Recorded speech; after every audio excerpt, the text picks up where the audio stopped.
नमस्कार, स्वागत है आपका आराधना चैनल में। कहानी के इस भाग में हम सुनेंगे कि चंदर और सुधा की कुछ वार्तालाप चलती है और इसी बीच गीसू सुधा से मिलने आती है। अब आगे। मैं कब कहती हूँ, मैं तुम्हें कहीं से बांधना नहीं चाहती। जानती हूँ कि अगर चाहूँ भी तो भी कभी अपने मन के बाहुपाश ढीले कर तुम्हें चिरमुक्ति मैं तो दे न पाऊंगी। तो भला बंधन ही क्यों बांधूं? मम्मी आएगी शाम को। शायद। दरवाज़ा खटका और गीसू ने प्रवेश किया। आकर दौड़कर सुधा से लिपट गई। चंदर उठकर जाने लगा। चले कहाँ भाईजान, बैठिए ना, गीसू बोली। नहा लूं तब आता हूँ। चंदर चल दिया। वह इतना खुश था, इतना खुश कि बाथरूम में भी खूब गाता रहा और नहाने के बाद उसे ख्याल आया कि उसने बनियान तो उतारी ही नहीं थी। नहाकर कपड़े बदल कर वह आया तब भी गुनगुना रहा था। कमरे में आया तो देखा गीसू अकेली बैठी है। सुधा कहाँ गई? चंदर ने नाचते हुए स्वर में कहा। गई है शरबत बनाने, गीसू ने चुन्नी से सिर ढकते हुए पाँव को सलवार से ढकते हुए कहा। चंदर इधर उधर बक्स में रुमाल ढूंढने लगा। आज बड़ी खुश हैं चंदर भाई, कोई खोई हुई चीज मिल गई है क्या? अरे मैं बहन हूँ, कुछ इनाम ही दे दीजिए, गीसू ने चुटकी ली। इनाम की क्या बात, कहो तो वह चीज ही तुम्हें दे दूँ। हाँ, कैलाश बाबू के दिल से पूछिए, गीसू बोली। उनके दिल से तो तुम ही बात कर सकती हो। गीसू ने झेप कर मुंह फेर लिया। सुधा हाथ में 2 ग्लास लिए आई। लो गीसू, पियो। एक ग्लास गीसू को देकर बोली। चंदर लो, तुम पियो ना, चंदर ने कहा। नहीं, मैं नहीं पीऊंगी, मुझे बर्फ नुकसान करेगी, सुधा ने चुपचाप कहा। चंदर को याद आ गया, पहले सुधा चिढ़ चिढ़ कर अपने आप चाय शरबत पी जाती थी और आज। क्या ढूंढ रहे हो चंदर? सुधा बोली। रुमाल, कोई मिल ही नहीं रहा। साल भर में रुमाल खो दिए होंगे तुमने, मैं तुम्हारी आदत जानती हूँ। आज कपड़ा ला दो, कल रुमाल सिल दूंगी तुम्हारे लिए। और उठकर उसने कैलाश के बक्स में से एक रुमाल निकाल कर दे दिया। उसके बाद चंदर बाजार गया और कैलाश के लिए और सुधा के लिए कपड़े खरीद लाया। इसके साथ ही कुछ नमकीन जो सुधा को पसंद थी, पेठा, एक तरबूज, एक बोतल गुलाब का शरबत, एक सुंदर सा पेन और न जाने क्या क्या।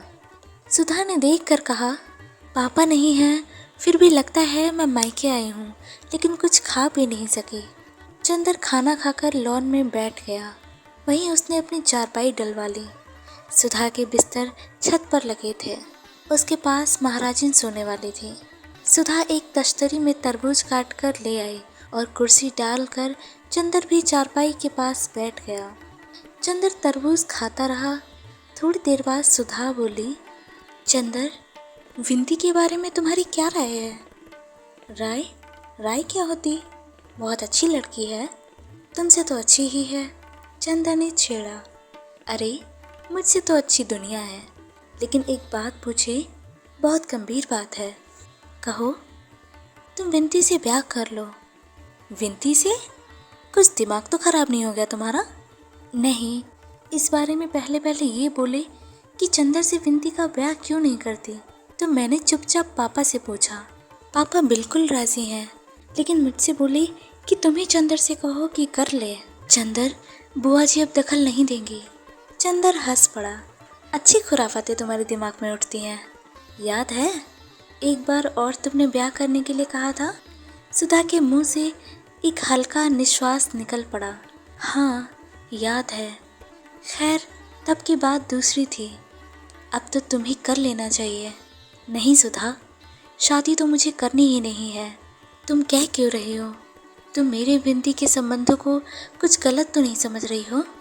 नहीं चंदर, लेकिन ये भी जानती हूँ कि विंती तुम पर अंधश्रद्धा रखती है। उससे अच्छी लड़की तुम्हें मिलेगी नहीं, कम से कम जिंदगी तुम्हारी व्यवस्थित हो जाएगी। चंदर हंसा। मेरी जिंदगी शादी से नहीं प्यार से सुधरेगी सुधा। कोई ऐसी लड़की ढूंढ दो जो तुम्हारी जैसी हो और प्यार करे तो मैं समझूं कि तुमने कुछ किया मेरे लिए। शादी वादी बेकार है। और कोई बात करनी है या नहीं? नहीं चंदर, शादी तो तुम्हें करनी होगी। अब मैं ऐसे नहीं रहने दूंगी। विनती से ना करो तो दूसरी लड़की से कर लो, लेकिन शादी करनी होगी और मेरी पसंद से करनी होगी। चंदर एक उपेक्षा की हंसी हंस कर रह गया। सुधा उठ खड़ी हुई। क्यों, कहाँ चल दी? हाँ, अब नींद आ रही होगी तुम्हें, सो जाओ। चंदर ने रोका नहीं। उसने सोचा था सुधा बैठेगी, जाने कितनी बातें करेंगे। वह सुधा से उसका सब हाल पूछेगा, लेकिन सुधा तो जाने कैसी तटस्थ, निरपेक्ष और अपने में सीमित सी हो गई है कि कुछ समझ ही नहीं आता।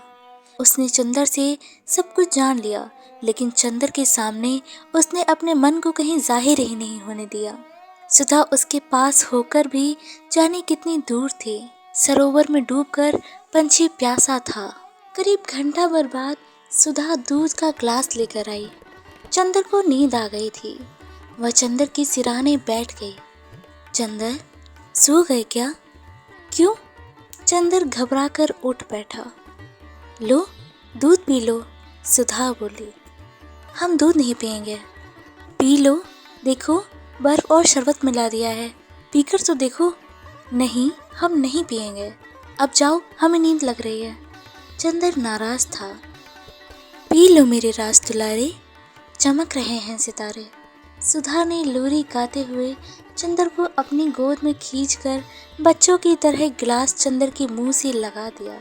चंदर ने चुपचाप दूध पी लिया। सुधा ने ग्लास नीचे रखकर कहा, वाह, ऐसे तो मैं नीलू को दूध पिलाती हूँ। नीलू कौन? अरे मेरा भतीजा, शंकर बाबू का लड़का। अच्छा चंदर, तुमने पंखा तो छत पर लगा दिया, लेकिन तुम कैसे सो गए?